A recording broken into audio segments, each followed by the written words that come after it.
ఉదయకాల ప్రార్థన.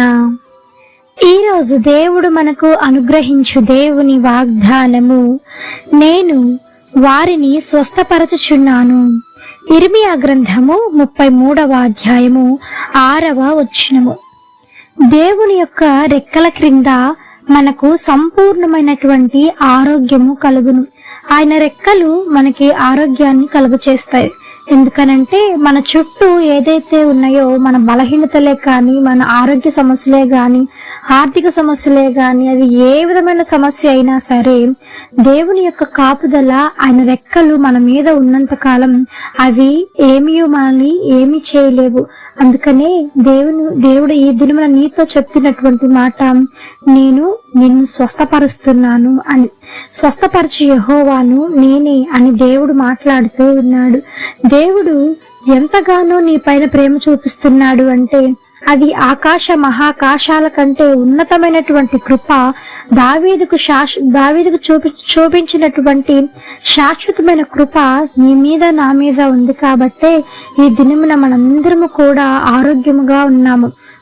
ఈ దినమున నీవు అనుకోవచ్చు, చాలా మందికి కొన్ని దీర్ఘకాలిక వ్యాధులు, లేదా ఎన్ని హాస్పిటల్ తిరిగినా సరే, నువ్వు ఎక్కడికి ఏ డాక్టర్ దగ్గరకు వెళ్ళినా, దేశ విదేశాలకు వెళ్ళినా సరే, అవి తరగని రోగాలతో నువ్వు బాధపడుతున్నావేమో. అయితే ఈ యొక్క మాట ఈ దినమున దేవుడు నీ కోసమే ఇచ్చాడు. నీతోనే దేవుడు మాట్లాడుతున్నాడు. నేను నిన్ను స్వస్థపరిచి ఉన్నాను, నువ్వులే, నిలబడు, దేవుని కోసం సాక్షిగా నీవు జీవించు అని దేవుడు మాట్లాడుతూ ఉన్నాడు. ఈ దినమున ఎన్నో సంవత్సరాల నుంచి నువ్వు మంచం మీదే ఉన్నావేమో, నీవు నమ్మితే ఈ దినమున నీవు కార్యాన్ని చూడబోతున్నావు. ఎన్నో సంవత్సరాల నుంచి ఆ యొక్క జబ్బుతో, ఆ యొక్క రోగముతో నువ్వు బాధపడుతున్నావేమో, ఆ రోగము నుంచి ఈ దినమున దేవుడు నీకు స్వస్థతనిచ్చి ఉన్నాడు. దానిని నీ దగ్గర నుంచి తీసివేసి నీకు గొప్ప విడుదల కలుగచేసి ఉన్నాడు. ఈ ఇర్మియాతోను, హిజ్కియాతోను, యెషయాతోను, ఈ ప్రవక్తలందరితోనూ ఎన్నో గొప్ప గొప్ప విషయాలు, గూఢమైన సంగతులను తెలియచేసిన దేవుడు ఈ దినమున నీకు కూడా ఒక గూఢమైన సంగతిని, ఒక యథార్థమైన సంగతిని, విశ్వాసకరమైనటువంటి మాటను ఈ దినమున నీతో దేవుడు ఇచ్చి ఉన్నాడు, మాట్లాడి ఉన్నాడు. కనుక దేవుడు నిన్ను స్వస్థపరిచాడు అని నీవు నమ్మితే ఈ జీవితంలో ఈ దినమున నీవు కార్యాన్ని చూడబోతున్నావు. ఆయన హస్తము ఇప్పుడే నిన్ను తాకబోతూ ఉంది. ఆయన హస్తము నిన్ను తాకిన వేళ ఆయన వెలుగు నీ చుట్టూ ప్రకాశింపచేసి గొప్ప ఆరోగ్యమును నీకు దేవుడు ఇచ్చి ఉన్నాడు.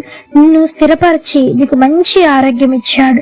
నీవు ఆ యొక్క ఏ పరిస్థితుల్లో ఉన్నావో ఈ దినమున అక్కడే ఉండి మోకరించి ఒక్కసారి ఒకే ఒక్క మాట, దేవా స్వస్థపరిచి యెహోవా నీవే కదా, నీవు స్వస్థపరిచా అంటున్నావు, నన్ను కూడా స్వస్థపరచు. అనేక మందికి, ఎంతో మందికి నాయన నువ్వు స్వస్థతనిచ్చావు కదా, నాకు కూడా నువ్వు స్వస్థనిస్తావా, నన్ను స్వస్థపరుస్తావా అని దేవునికి మొరపెట్టి చూడు.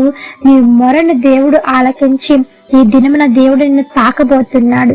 నీకు మంచి స్వస్థత ఇచ్చి ఉన్నాడు, నీకు మంచి ఆరోగ్యం ఇచ్చి ఉన్నాడు. ఇవన్నీ మాత్రమే కాక ఆయన రెక్కల కింద నీకు భద్రముగా కాపాడి గొప్ప ఆరోగ్యాన్ని నీకు కలుగు చేసి ఉన్నాడు. ఆమెన్. ఈ యొక్క వాగ్దానము ప్రతి ఒక్కరి జీవితంలో నెరవేరాలని కోరుకుంటూ అందరం కలిసి ప్రార్థన చేద్దాం. ప్రార్థన. మమ్మలను మిక్కులుగా ప్రేమించిన మా ప్రియ పరలోకపు తండ్రి, మీ ఘనమైన పాదములకు వేలాది వందనములు, స్తుతి స్తోత్రం చెల్లిస్తున్నాము యేసయ్యా. ఆశ్చర్యకరుడవు, ఆలోచనకర్తవు, జీవాధిపతి మీకు వందనములు తండ్రి.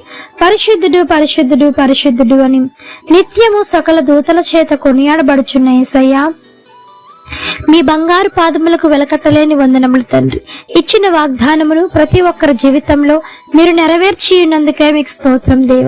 ఈ దినమున ఎవరైతే మీకు మొరపెడుతూ ఉన్నారో సంపూర్ణమైన స్వస్థత, విడుదల కలుగునుగాక. యేసు నామములో మీ యొక్క హస్తాన్ని వారిపైన ఉంచి వారు మీరు స్వస్థపరిచినందుకే మీకు స్తోత్రం. దీర్ఘకాలిక జబ్బులు లయమైపోవునుగాక. యేసు నామములో దీర్ఘకాలంగా బాధపడుతున్నటువంటి ఆ యొక్క రోగము వారి దగ్గర నుంచి తొలగిపోవునుగాక. యేసు నామములో సహాయం చేయమని వేడుకుంటూ మీరు ముట్టినందుకై, స్వస్థపరిచినందుకై, వారి జీవితాల్లో వారు సాక్షిగా నిలబడటానికి మీ కృపను అనుగ్రహించినందుకై మీకు వందనములు చెల్లిస్తూ, తగిన కాలమందు తగిన ఈవులు ప్రతి ఒక్క విషయంలో, ప్రతి ఒక్క అవసరత ప్రతి ఒక్కరికి మీరు తీర్చినందుకై, వారిని దీవించి ఆశీర్వదించినందుకై మీకు స్తోత్రం చెల్లించుకుంటూ, ఈ యొక్క ఉదయకాల ప్రార్థనలో ఎంతమంది ఏకీభవించి ప్రార్థిస్తూ ఉన్నారో అధికమైన రెట్టింపు మేలులు ఆశీర్వాదాలతో మీరు నింపమని వేడుకుంటూ యేసు నామమున అడిగి వేడుకొని పొంది ఉన్నాము తండ్రి. ఆమేన్. ప్రార్థించండి, విశ్వాసం ఉంచండి, మీరు తప్పకుండా అద్భుతాన్ని చూస్తారు. దేవుడు మిమ్మల్ని దీవించును గాక. ఆమేన్. God bless you.